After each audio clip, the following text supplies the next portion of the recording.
আচ্ছা দেখো, আমরা পড়তেছিলাম মহাকর্ষ অভিকর্ষ। আজকে লেকচার কত? 7 না 8? ওকে। আচ্ছা, আজকের টপিক হচ্ছে মহাকর্ষীয় প্রাবল্য। খেয়াল করো, মহাকর্ষীয় প্রাবল্য কি জিনিস। মনে করো এইটা একটা গ্রহ, ধরলাম এটা পৃথিবী। একটা গ্রহ, তার আশপাশে যে এরিয়া পর্যন্ত, যে ক্ষেত্রফল পর্যন্ত তার মহাকর্ষ বল কাজ করে তাকে মহাকর্ষীয় ক্ষেত্র বলে। একটা গ্রহ তার আশপাশে যে এলাকা পর্যন্ত অন্য আর একটা বস্তুকে আকর্ষণ বল কাজ করে, অন্য আর একটা বস্তুর উপর মহাকর্ষ বল কাজ করে, তার নাম কি? মহাকর্ষ ক্ষেত্র। এটার নাম হচ্ছে কি? মহাকর্ষ ক্ষেত্র। দেখো, আমরা তত্ত্বীয়ভাবে জানি মহাকর্ষ বল কাজ করে অসীম পর্যন্ত, তাই না? নিউটন তার মহাকর্ষের সূত্রে বলছে যে মহাবিশ্বের প্রতিটা বস্তু একে অপরকে নিজের দিকে আকর্ষণ করে। তো নিউটনের কথা অনুযায়ী মহাবিশ্বের প্রত্যেকটা বস্তু একে অপরকে আকর্ষণ করে, তার মানে মহাকর্ষ বলের পাল্লা হচ্ছে অসীম, তাই না? এটা হচ্ছে থিওরি। কিন্তু প্র্যাকটিক্যালি মহাকর্ষ বল কি অসীম পর্যন্ত কাজ করে? না। মনে করো এটা পৃথিবী, পৃথিবীর উপর যদি একটা নভোচারী ওনাকে এখান থেকে ছেড়ে দাও, উনি মাটিতে পড়ে যাবে। কিন্তু একদম মহাশূন্যে একজন নভোচারীকে যদি রকেট থেকে বের করে দেওয়া হয় বা স্পেস স্টেশনে রেখে আসা হয়, উনি এখানে ভাসতে থাকে, তাই না? উনি কি এখানে পৃথিবীতে চলে আসে? না, ভাসতে থাকে। তার মানে ওইখানে মহাকর্ষ বল কাজ করে না। তার মানে প্র্যাকটিক্যালি মহাকর্ষ ক্ষেত্র অসীম পর্যন্ত না, প্র্যাকটিক্যালি মহাকর্ষ ক্ষেত্র লিমিটেড। বোঝা গেছে? একটা নির্দিষ্ট এলাকা পর্যন্ত থাকে। যে এলাকা পর্যন্ত মহাকর্ষ বল কাজ করে বা যে এলাকা পর্যন্ত অন্য আর একটা বস্তুকে আকর্ষণ ক্ষমতা কাজ করে, আকর্ষণ বল কাজ করে, তার নাম কি? মহাকর্ষ ক্ষেত্র। এখন আমরা পড়তেছি মহাকর্ষ ক্ষেত্র না, আমরা পড়তেছি মহাকর্ষ প্রাবল্য। বোঝা গেছে? আমরা পড়তেছি কি? মহাকর্ষ প্রাবল্য। মহাকর্ষ প্রাবল্য হচ্ছে এই মহাকর্ষ ক্ষেত্রের ভিতরে, একটু চাপ দো মেলে। মহাকর্ষ প্রাবল্য হচ্ছে মহাকর্ষ ক্ষেত্রের ভিতরে কোনো একক ভরের বস্তুর উপর ক্রিয়াশীল মহাকর্ষ বল। মনে করো এই ক্ষেত্রের ভিতরে একটা বস্তু আছে এম প্রাইম, ক্ষেত্রের ভিতরে একটা বস্তু আছে কি? M prime. এটা একটা একক ভর। এই বস্তুটার ভর কত? একক ভর। একক ভরের বস্তুর উপর ক্রিয়াশীল মহাকর্ষ বলকে বলে মহাকর্ষীয় প্রাবল্য। বোঝা গেছে? এই একক ভরের বস্তুটা এটা যদি ক্ষেত্রের বাইরে থাকে, মনে করো এই জায়গায় থাকে, এখানে কি মহাকর্ষ বল কাজ করবে? না। তাহলে এটা সংজ্ঞা লিখো, এটা সংজ্ঞা লিখো। মহাকর্ষ ক্ষেত্রের ভিতরে মহাকর্ষ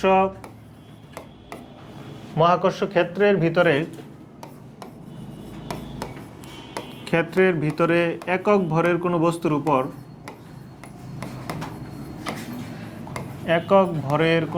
উপর কোনো বস্তুর উপর ক্রিয়াশীল মহাকর্ষ বলকে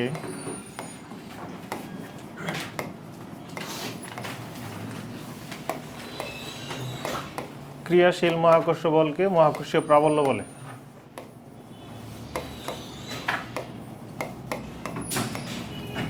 বলকে মহাকর্ষীয় প্রাবল্য বলে। মহাকর্ষীয় প্রাবল্য বলে। সবাই একটু বোর্ডে তাকাও তো, সবাই একটু বোর্ডে তাকাও। দেখো, অতএব মহাকর্ষীয় প্রাবল্য, এই যে দেখো, এটাকে আমরা ই ভেক্টর দিয়ে প্রকাশ করি, তাই না?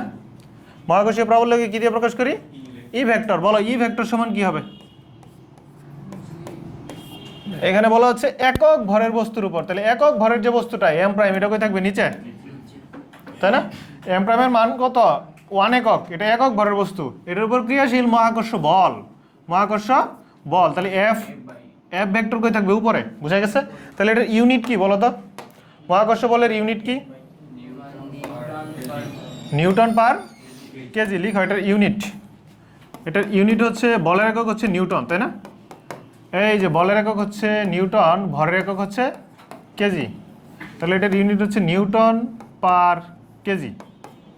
এটা স্কেলার রাশি না ভেক্টর রাশি? বলো। ভেক্টর রাশি। কেন ভেক্টর রাশি? দিক আছে এই জন্যই তো ভেক্টর। কিন্তু কেন ভেক্টর রাশি? কারণ এটা হচ্ছে বল বাই ভর, বল বাই একক ভর। বল কি? ভেক্টর রাশি। আর ভর কি? স্কেলার রাশি। একটা ভেক্টরকে একটা স্কেলার দিয়ে ভাগ করলে কি পাওয়া যায়? ভেক্টর পাওয়া যায়। ইহা ভেক্টর রাশি। এটা ভেক্টর রাশি। যদি পরীক্ষায় প্রশ্ন আসে, অনুধাবনমূলক প্রশ্ন আসে যে এটা ভেক্টর রাশি কেন, কারণ আমরা বলবো বল ভেক্টর রাশি, বলকে আমরা একটা স্কেলার রাশি ভর দিয়ে ভাগ করতেছি। ভেক্টরকে স্কেলার দিয়ে ভাগ করলে কি পাওয়া যায়? ভেক্টর পাওয়া যায়। ঠিক আছে? ওকে, এটুকু তুলো। আচ্ছা দেখো, এখানে এটাকে আমরা আর একটু ভাঙি, খেয়াল করো। এখানে প্রাবল্য ই সমান আমরা কি শিখছি? প্রাবল্য মহাকর্ষীয় প্রাবল্য ই সমান এফ বাই এম প্রাইম, তাই না? এখানে এফকে ভাঙা যায় না? এফকে ভেঙে কি লেখা যায় বলো? এই এফটা কি? মহাকর্ষ বল। এফটা কি? এই খেয়াল করো, এফ হচ্ছে মহাকর্ষ বল। এখানে মহাকর্ষ বল যদি আমরা হিসাব করি তাহলে এই মহাকর্ষ বল কার কার মাঝখানে মহাকর্ষ বল? হ্যাঁ, এই যে একক ভরের বস্তু আর পৃথিবীর মাঝখানে মহাকর্ষ বল, তাই না?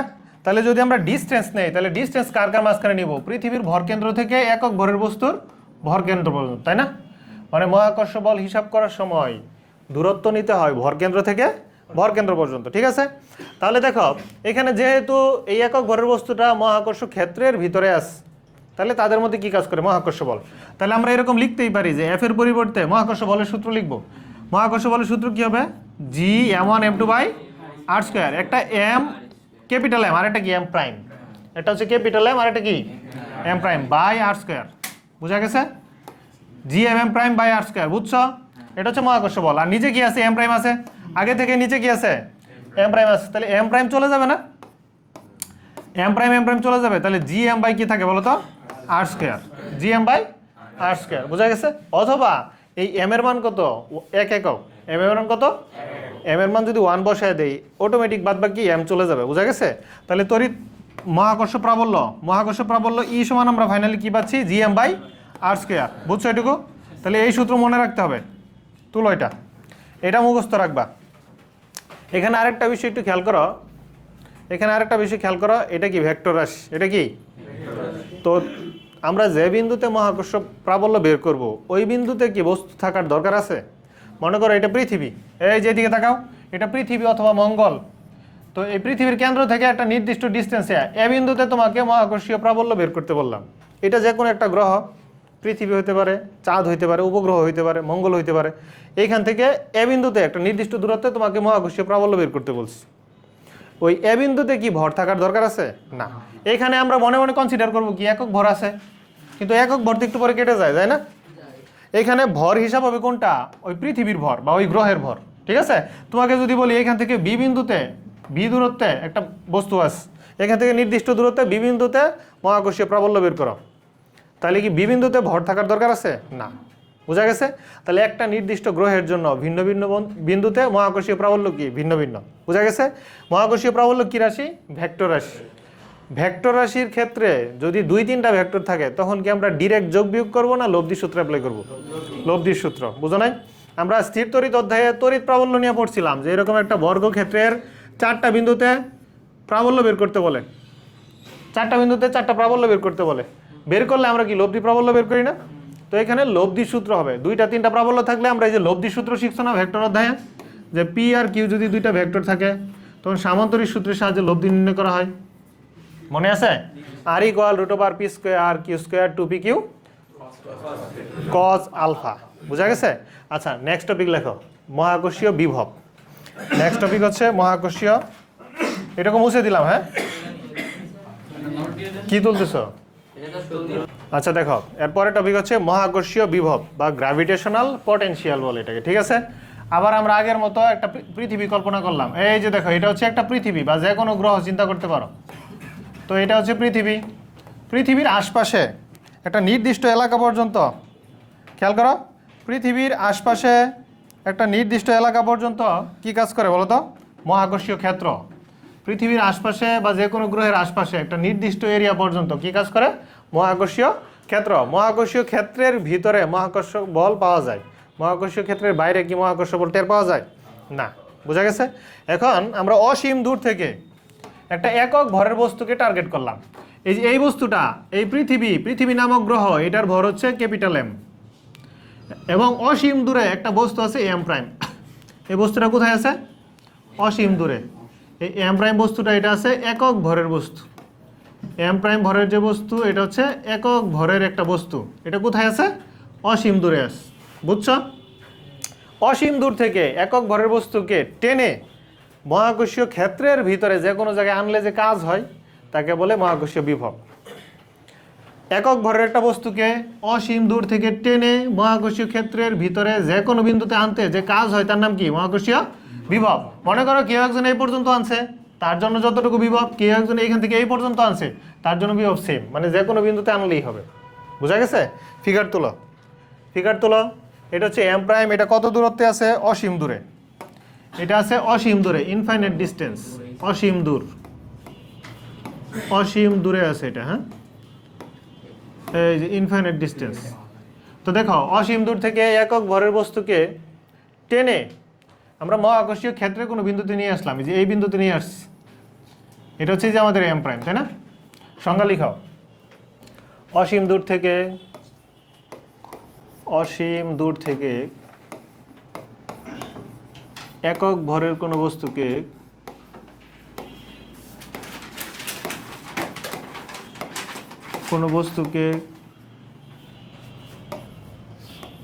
মহাকর্ষীয় ক্ষেত্রের বস্তুকে টেনে মহাকর্ষীয় ক্ষেত্রের কোনো বিন্দুতে মহাকর্ষীয় ক্ষেত্রের কোনো বিন্দুতে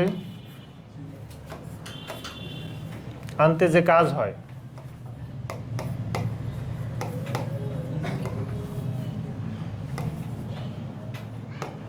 ক্ষেত্রের কোনো বিন্দুতে আনতে যে কাজ হয়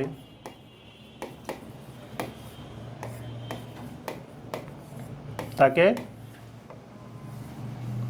অসীম দূর থেকে একক ভরের কোনো বস্তুকে টেনে মহাকর্ষীয় ক্ষেত্রে কোনো বিন্দুতে আনতে যে কাজ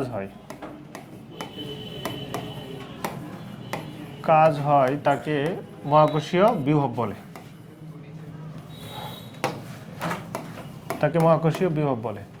তাহলে বলো এটা স্কেলার রাশি না ভেক্টর রাশি? কেন? তাকে মহাকর্ষীয় বিভব বলে। এটা ফর্মুলা কি? এই যে দেখো, অতএব মহাকর্ষীয় বিভব ভি, এটাকে প্রকাশ করবো ভি দিয়ে। ভি সমান, একটু বোর্ডে তাকাও, একক ভরের বস্তু বলতেছি আমরা, তাহলে একক ভর এটা কই থাকবে? নিচে। এম প্রাইম কই থাকবে? নিচে। কোনো সংখ্যার মধ্যে কোনো রাশিকে যদি একক বলা হয় ওটা নিচে থাকে। যেমন একক সময়ে যে সরণ তাকে কি বলে? বেগ বলে। একক বললে এটা কই থাকবে? নিচে। ঠিক আছে, তার মানে এম প্রাইম নিচে। আনতে যে কাজ হয় ডাব্লিউ কই থাকবে? উপরে। তাহলে বলো এটার ইউনিট কি? এটার ইউনিট কি বলো? এটার ইউনিট হচ্ছে, কাজের একক কি? জুল। আর ভরের একক কি? কেজি। তাহলে এটার ইউনিট হচ্ছে জুল পার কেজি। এটা স্কেলার রাশি না ভেক্টর রাশি? কেন স্কেলার রাশি? কারণ কাজ একটা স্কেলার রাশি, ভর একটা স্কেলার রাশি। দুইটা স্কেলার রাশির ভাগফল কি থাকে? একটা স্কেলার রাশি। লিখো ইহা স্কেলার রাশি, ইহা স্কেলার রাশি। এই যে এই ধরনের প্রশ্ন মাঝে মধ্যে অনুধাবন প্রশ্নে আসে যে বিভব, মহাকর্ষীয় বিভব কেন একটা স্কেলার রাশি, ব্যাখ্যা করো। এটার অ্যান্সার হচ্ছে তুমি প্রথমে সংজ্ঞা দিবা, বিভব বলতে কি বুঝো এটা একটু বোঝায় বলবা, তারপর লজিক দিবা যে এখানে বিভব হচ্ছে কাজ বাই একক ভর। কাজ ও স্কেলার রাশি, ভর ও স্কেলার রাশি, তাই বিভব কি? স্কেলার রাশি। ঠিক আছে? আচ্ছা খেয়াল করো, এই যে দিকে তাকাও, এখানে আমরা কি শিখলাম? ভি, বিভব ভি, মহাকর্ষীয় বিভব ভি সমান কি? ডাব্লিউ বাই এম প্রাইম, তাই না?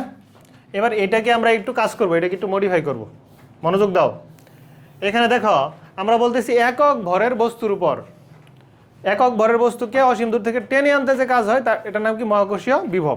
তাহলে একক ভরের বস্তু যদি হয় তাহলে এই যে এম প্রাইম সমান কত? 1। এম প্রাইম সমান কত?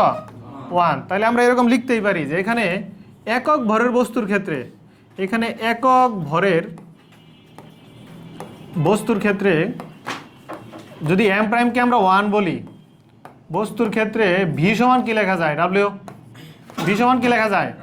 ডাব্লিউ। বোঝা গেছে? বা ডাব্লিউ সমান কি? এফ ইন্টু আর। এফ ইন্টু কি? আর। এখানে ডাব্লিউ সমান এফ ইন্টু এস না লিখে আমি বলতেছি এফ ইন্টু কি? আর। বোঝা গেছে? এটা মনে রাখবা, যেহেতু একক ভরের বস্তু এম প্রাইম সমান হচ্ছে 1, তাহলে এফ ইন্টু আর, তাহলে এখানে আর লিখাই যায়, বা এটাকে এরকমও লেখা যায় এফ ইন্টু ইন্টিগ্রেশন ডিআর। তুমি অলরেডি জানো যে ডিএক্সকে ইন্টিগ্রেশন করলে কি হয়? এক্স হয়। এক্স প্লাস সি হয়, সি একটা কনস্ট্যান্ট থাকে, ওই সিটা আমরা নিই না আর কি। এখানে আমি কনস্ট্যান্ট শূন্য ধরে নিলাম। ঠিক আছে? ডিএক্সকে ইন্টিগ্রেশন করলে কি হয়? এক্স। ডিআরকে ইন্টিগ্রেশন করলে কি হবে? আর। আরকে রিপ্লেস করে আমরা কি লিখলাম? D R, integration D R. এখানে একটু সবাই থামো, আমি পুরো প্রমাণটা শেষ করলে পরে লিখবা। দেখো এইখানে আমরা ইন্টিগ্রেট করতেছি কাকে? ডিআরকে, দূরত্বকে। আমাদের দূরত্ব স্টার্ট হয়েছিল কোত্থেকে? অসীম থেকে। অসীম থেকে দূরত্ব স্টার্ট হয়েছে না? এইখান থেকে, এইটার ভরকেন্দ্র থেকে ওইটার ভরকেন্দ্র পর্যন্ত শুরুতে দূরত্ব কত ছিল? অসীম, তাই না? শুরুতে দূরত্ব কত ছিল? অসীম। যখন এটাকে আমি নিয়ে আসছি, এই বিন্দুতে যখন নিয়ে আসছি, এখন এটার ভরকেন্দ্র থেকে এটার দূরত্ব কত আর, এটার দূরত্ব কত, শুরুতে এইখান থেকে ওই মাথা পর্যন্ত দূরত্ব ছিল অসীম, আর এখন দূরত্ব কত আর। তাহলে আমাদের নিম্ন সীমা বা শুরুর যে সীমা এটা হচ্ছে অসীম, আর ঊর্ধ্ব সীমা বা বর্তমান সীমা বা শেষ সীমা এটা কি বলতো আর। লোয়ার লিমিট অসীম, আপার লিমিট কত আর। সবাই বোর্ডে তাকাও, পরে লিখবা, সবাই বোর্ডে তাকাও। তাহলে F into integration D R, F into integration D R limit হচ্ছে ইনফিনিটি থেকে ইনফাইনাইট ডিস্টেন্স থেকে আর ডিস্টেন্স। এটুকু ক্লিয়ার সবার? এটুকু ক্লিয়ার? এবার আমি পুরো প্রমাণটা একটানা শেষ করতেছি। দেখো এখানে ভি সমান, তাহলে এরকম লিখতেই পারি আমরা, এফকে যদি ভাঙি, বলো এফকে যদি ভাঙি, এফ কি মহাকর্ষ বল, তাহলে এরকম লিখাই যায় যে G M M prime by কি বলতো আর স্কোয়ার। আর এখানে কি লিখবো আমরা, ইন্টিগ্রেশন ডিআর, তাই তো? এটা ইনফিনিটি থেকে আর পর্যন্ত, তাই না? এখানে কিন্তু এম প্রাইমকে অলরেডি আমরা কত বলতেছি, 1। এম প্রাইম কত, 1। যেহেতু এম প্রাইম 1, তাহলে এম প্রাইমকে 1 বসাইলে এটাকে তো আর টেনে লাভ নাই। এম প্রাইম যদি 1ই থাকে তাহলে এম প্রাইমের মান বসাই দিই 1। এম প্রাইমের মান যদি 1 হয় তাহলে পরের লাইনে কি থাকবে বলো তো, G M by R square. এখানে ইনফাইনাইট থেকে আর পর্যন্ত ডিআর, বুঝা গেছে? এখন দেখো এইখানে যোগজীকরণ হচ্ছে কার সাপেক্ষে মাহবুব? যোগজীকরণ হচ্ছে কার সাপেক্ষে? আর এর সাপেক্ষে। তাহলে আর কে বাইরে রাখবো না ভিতরে নিব? ভিতরে। আর কে যেহেতু যোগজীকরণ করতেছি আমরা আর এর সাপেক্ষে, তাই আর কে ভিতরে নিয়ে নিলাম। জি এম বাই এখানে 1 বাই আর স্কোয়ার, এখানে ডিআর, এখানে ইনফাইনাইট ডিস্টেন্স থেকে আর, বুঝা গেছে? এখন দেখো এটাকে আর একটু সাজায় লিখি, জি এম বাই কি বলতো, আর কে উপরে তুললে আর এর পাওয়ার কত, -2। আর কে উপরে তুললে পাওয়ার কত, -2। আমরা জানি x to the power n কে যোগজীকরণ করলে কি হয়, x to the power n plus 1 by n plus 1। তাহলে এটাকে যোগজীকরণ করলাম, এটাকে যোগজীকরণ করলাম, আর এর পাওয়ার n প্লাস 1, মানে এটা n প্লাস 1 বাই কত, n প্লাস 1। এই যে যোগজীকরণ হয়ে গেছে। এবার লিমিটকে কি করতে হয় বলো তো, লিমিটকে কর্নারে বসায় রাখতে হয়, তাই না? এই যে ইনফিনিটি লিমিট থেকে আর লিমিট, বুঝছো এটুকু সবাই? এবার দেখো এই যে জিএম, এখানে আর এর পাওয়ার উপরে কত, -1, নিচে কত, -1, এরকম না? আর এর পাওয়ার উপরে -1, নিচে -1, বুঝছো এটুকু?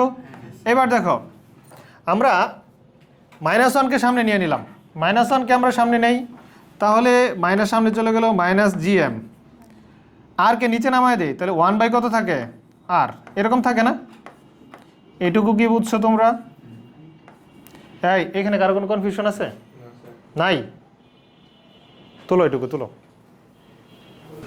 আচ্ছা দেখো খেয়াল করো, এর পরের লাইনে আমরা লিমিট বসাচ্ছি -GM, এখানে আর এর লিমিট বসাবো একবার আপার লিমিট মানে 1 বাই আর, মাইনাস আর এর মান বসাবো কত, লোয়ার লিমিট মানে ইনফাইনাইট, তাই না? এই কোনো কিছুকে অসীম দিয়ে যদি ভাগ করা হয় তাহলে কি হয়ে যায়, 0। তাহলে এইটুকু কি হয়ে যায় বলো তো, এই পাশেরটা কি হয়ে যাবে, 0। তাহলে ফাইনালি কি থাকে বলো, এই যে এই পুরাটা 0 হয়ে যায়। তাহলে ফাইনালি থাকে -GM বাই আর। এটা হচ্ছে বিভবের ফর্মুলা, মনে থাকবে? তাহলে বিভবের ফর্মুলা শিখলাম আমরা -GM বাই আর। আচ্ছা এই পুরাটা আমি আরেকবার রিপিট করতেছি, এবার একটু মনোযোগ দাও, এবার ভালো বোঝা যাবে। সবাই একটু বোর্ডে তাকাও, লেখা থামাও, সবাই লেখা থামাও। আমি পুরাটা রিপিট করতেছি। আমরা জানি একক ভরের বস্তুকে অসীম দূর থেকে মহাকর্ষীয় ক্ষেত্রের ভিতরে টেনে আনলে যে কাজ হয় তার নাম কি, বিভব, মহাকর্ষীয় বিভব, ঠিক আছে? V = W/m প্রাইম, এইটুকু ক্লিয়ার? তারপর আমরা যেহেতু বলতেছি এম প্রাইমটা একক ভর, এম প্রাইমটা কি একক ভর, তাহলে এটার মান 1। তাহলে একক ভরের বস্তুর ক্ষেত্রে V = W, তুমি কি যে কোনো জায়গায় V = W ইউজ করতে পারবা না? এটার সংজ্ঞার ক্ষেত্রে যখন একক ভরে যে এই লাইনটা থাকবে তখন ইউজ করতে পারবা। এই শর্তে আমরা V = কি লিখছি, W। সাইডে শর্ত দিয়েছি কি, এম প্রাইম সমান কি 1, একক ভরের বস্তুর ভর হচ্ছে 1। আচ্ছা এটা সংজ্ঞা থেকে শর্ত। তাহলে W সমান কি জানি, বলগুণ সরণ। বলগুণ সরণ না লিখে আমি বলগুণ দূরত্ব লিখছি। এবং তুমি এটাও জানো যে ds কে ইন্টিগ্রেট করলে x হয়, ds কে ইন্টিগ্রেট করলে কি হয়, x। তাহলে dr কে ইন্টিগ্রেট করলে r হবে, r এর পরিবর্তে আমরা ইন্টিগ্রেশন dr লিখলাম, বুঝা গেছে?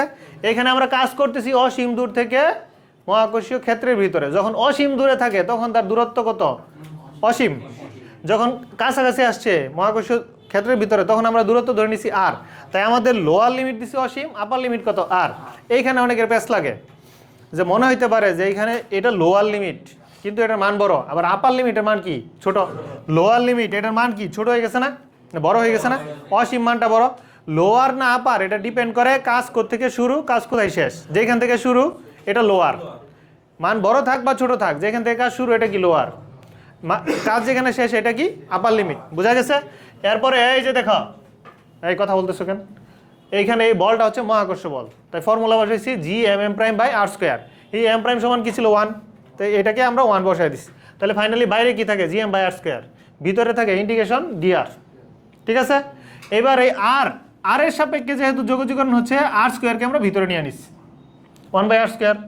1 বাই আর স্কোয়ারকে উপরে তুলছি, আর এর পাওয়ার কত -2, আর এর পাওয়ার কত -2। এবার এটাকে যোগজীকরণ করছি, আমরা জানি x to the power n কে যোগজীকরণ করলে হয় x to the power n+1 by n+1, আর এর পাওয়ার কত -2, nটা হচ্ছে কত -2, তাই -2 + 1 বাই -2 + 1। এরপরের লাইন দেখো, এই যে এখানে অনেকের কনফিউশন, এটাকে -2 + 1 মিলে কত থাকে -1, উপরে কত থাকে -1, তাই না? এই যে -1 এটাকে আমরা সামনে নিয়ে নিচ্ছি, দেখছো -1, আর পাওয়ার কত আছে -1, এটাকে নিচে নামায় নিলে পাওয়ার +1 হয়ে যায়, মানে ফাইনালি কি থাকে 1 বাই আর। এরপরে লিমিট বসাই দিচ্ছি, আর এর মান একবার আর বসাইছি, এই যে আর এর মান আমরা ইনফিনিটি বসাইছি, 1 বাই ইনফিনিটি মানে কত 0, তাই এটুকু কি হয়ে গেছে 0। তাহলে ফাইনালি ফর্মুলা থেকে ভি ইকুয়াল -gm বাই আর। বুঝছো? তাহলে বলো, অসীম দূরত্বে আর এর মান যখন অসীম থাকে তখন ভি এর মান কত 0, অসীম দূরত্বে আর বিভব কত 0। তাহলে মহাকর্ষীয় বিভব অসীমে কত 0, কাছাকাছি আসলে বাড়ে, ঋণাত্মক বিভব বাড়ে না ধনাত্মক বিভব বাড়ে? ঋণাত্মক মান বড় নাকি ধনাত্মক মান, 0 বড়? ঋণাত্মক মান বড় না 0 বড়? 0 বড়। তাহলে আমরা বলতেই পারি যে অসীম দূরত্বে মহাকর্ষীয় বিভব 0 এবং সর্বোচ্চ। নিচে এই লাইনটা লিখো, স্টার দিয়ে এই লাইনটা লিখো, অসীম দূরত্বে মহাকর্ষীয় বিভব 0 এবং সর্বোচ্চ। অসীম দূরত্বে মহাকর্ষীয় বিভব 0 এবং সর্বোচ্চ। হ্যাঁ, এখানে দাঁড়াও দেখতেছি, এটা একটু লিখো সবাই, অসীম দূরত্বে মহাকর্ষীয় বিভব 0 এবং কি সর্বোচ্চ। স্টার্ট দিয়ে লিখো, অসীম দূরত্বে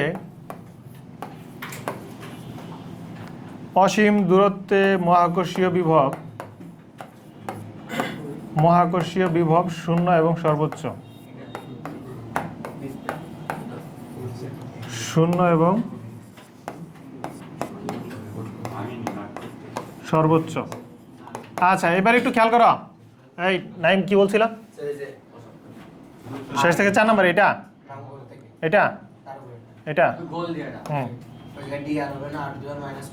হ্যাঁ, এখানে ডিআর আছে, এখানে ডিআর দাও, এটা ডিআর ভুলে গেছি দিতে। মনে রাখবা, যোগজীকরণ হয়ে গেলে তখন হচ্ছে যোগজীকরণের চিহ্ন এবং যার সাপেক্ষে যোগজীকরণটা উঠে যাবে। বুঝা গেছে? আচ্ছা, নেক্সট টপিক লিখো সবাই, নেক্সট টপিক লিখো, এগুলো মুছে দিলাম সব। মহাকর্ষীয় বিভব ওই যে কাজ যে ঋণাত্মক, লিখো নেক্সট টপিক লিখো, মহাকর্ষীয় বিভব বনাম দূরত্বের লেখচিত্র। পরের টপিক মহাকর্ষীয় বিভব বনাম দূরত্বের লেখচিত্র। নেক্সট টপিক লেখো, মহাকর্ষীয় বিভব বনাম দূরত্বের লেখচিত্র। মহাকর্ষীয় বিভব বনাম দূরত্বের লেখচিত্র। এই যে এই লেখচিত্রটা মনোযোগ দিয়ে বুঝবা, এখান থেকে সৃজনশীল আসে, উদ্দীপক আসতে পারে। বনাম দূরত্বের লেখচিত্র,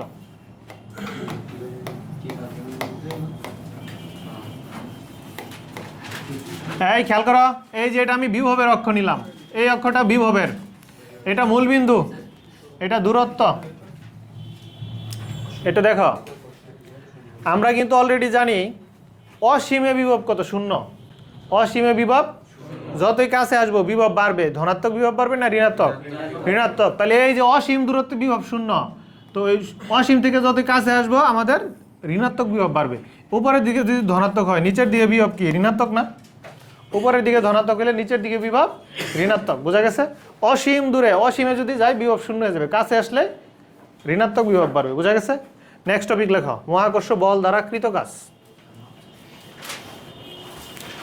নেক্সট টপিক লিখো, মহাকর্ষ বল দ্বারা কৃত কাজ। আচ্ছা দাঁড়াও, এখান থেকে একটু ম্যাথ প্র্যাকটিস করে নেই। হ্যাঁ, ওই পরের টপিকটা পরে লিখো। বলো কি সমস্যা,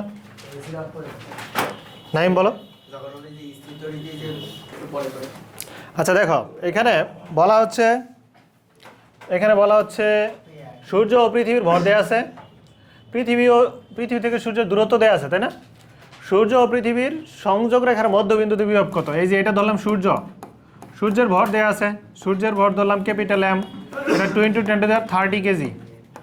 আর এইখানে পৃথিবীর ভর স্মল এম ধরলাম, এটা 6 × 10⁻24 কেজি। এদের মাঝখানে ডিস্টেন্স আছে, মানে এদের ভর কেন্দ্র থেকে ভর কেন্দ্র পর্যন্ত ডিস্টেন্স কত?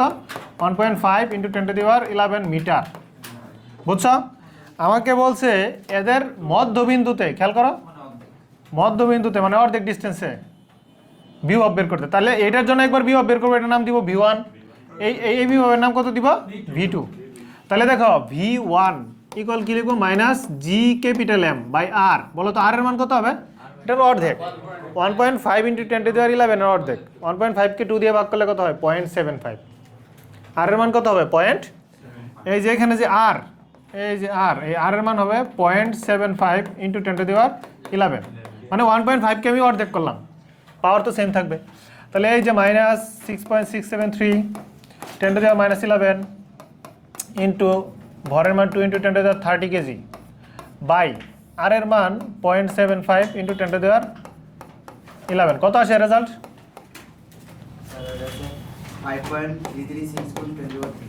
10⁻3। না, সূর্যের জন্য এটা না, আমি তো সূর্যেরটা বের করতেছি। সূর্যেরটা বলো, সূর্যেরটা 778 10⁻9 জুল পার কেজি, তাই না? এই V2 যখন আমরা বের করব, V2 যখন বের করব আবার -GM/R, এবার নিব স্মল m, তাই না, বাই আর এর মান তো সেম। তাহলে 0.673 10⁻11, এবার নিব সূর্যের ভর 6 × 10⁻24 কেজি বাই দূরত্ব সেম 0.75 10⁻11, কত আসে?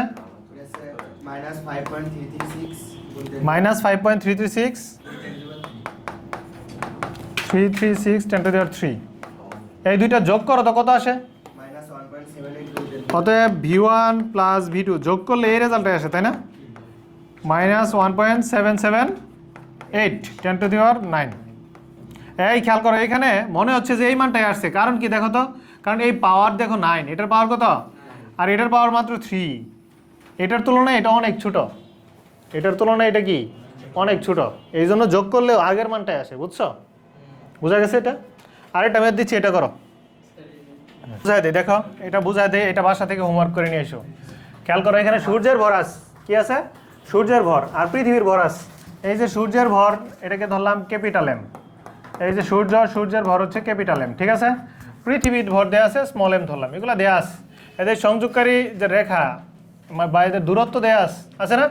বলছে পৃথিবী ও সূর্যের সংযোগ রেখার উপর একাধিক বিন্দুতে প্রাবল্য শূন্য সম্ভব কিনা। মানে মাঝখানে আমি একটা বিন্দু ধরে নিব। প্রাবল্যের সূত্র কি বলতো? E = GM/R²। সূর্যের জন্য যে প্রাবল্য, এটার নাম দিলাম E1। আর পৃথিবীর জন্য যে প্রাবল্য, এটাকে কি ধরবো? G স্মল m, কি ধরবো? Small m/R²। আর এর মান কত বলতো? আর এর মান এইখান থেকে আমি ধরে নিব এখানে x, এখান থেকে এটাকে কি ধরে নিব? x ধরলাম। এই বিন্দুতে প্রাবল্য শূন্য, মানে এই বিন্দুতে দুইটার মোট প্রাবল্য শূন্য। আর এই দূরত্বটা কি হবে? এই যে 1.5 × 10⁻11 - x, তাই না? একটু সবাই ঠান্ডা মাথায় খেয়াল করো, এই বিন্দুতে যদি মোট প্রাবল্য শূন্য হইতে হয়, এই বিন্দুতে যদি মোট প্রাবল্য শূন্য হইতে হয়, এই বিন্দুতে একক ভরের একটা বস্তু আছে, কল্পনা করতে হবে। এই বস্তুটাকে পৃথিবী টানে, সূর্য টানে, পৃথিবী টানে, সূর্য টানে। তো দুইটা টান বল যদি সমান হয়, এটাকে কি বলে? প্রাবল্য। একক ভরের বস্তুর উপর যে ক্রিয়াশীল বল, তার নাম কি? প্রাবল্য। তার মানে E1, এইটার কারণে যে প্রাবল্য, এটা কি ছিল? E1। আর এটার কারণে যে প্রাবল্য, এটা কি বলতো? E2। E1 আর E2 যদি সমান হয়, তাইলেই কেবল প্রাবল্য কি হবে? শূন্য হবে। E1 আর E2 সমান হইলে মোট প্রাবল্য কি হবে? শূন্য হবে। তাহলে দেখো আমরা এখানে লিখবো যে শর্ত মতে, আমরা কি লিখবো? শর্ত মতে E1 = E2। বুঝা গেছে? E1 সমান কি? G ক্যাপিটাল M/R² বা R1²। এটা কি ধরবো? R1, এটা কি R2। R1 এর মান কি বলতো? x। আর R2 এর মান কত? এই যে এটা না, টোটালটা -x। আচ্ছা, এই পাশে কি লিখবো? G small m/R2²। এখানে দেখো G কেটে যাবে। তুমি ক্যাপিটাল M এর মান জানো, তুমি স্মল m এর মান জানো না? R এর মান ধরবা, R1 এর মান ধরবা x, R2 এর মান কি ধরবা? এই টোটাল ডিস্টেন্স মাইনাস এক্স, বুঝা গেছে? তাহলে সব মান দেয়া আছে, শুধু কি নাই, এক্স নাই। হ্যাঁ রাতুল মনে রাখো, কি নাই বলো তো, এক্স নাই। এখন এক্স এর মান যদি দুইটা আসে তাহলে কি একাধিক বিন্দুতে প্রাবল্য শূন্য হবে? এক্স এর মান যদি সিঙ্গেল একটা আসে তাহলে কি একটা বিন্দুতে প্রাবল্য কি হবে, শূন্য হবে। তার মানে তুমি এখান থেকে ক্যালকুলেশন করে কি বের করবা, এক্স এর মান। এক্স এর মান যদি দুইটা আসে লেখবা যে একাধিক বিন্দুতে প্রাবল্য শূন্য হবে। এক্স এর মান একটা আসলে একাধিক বিন্দুতে প্রাবল্য শূন্য হবে না। বুঝা গেছে? এটা করো, এটা করো।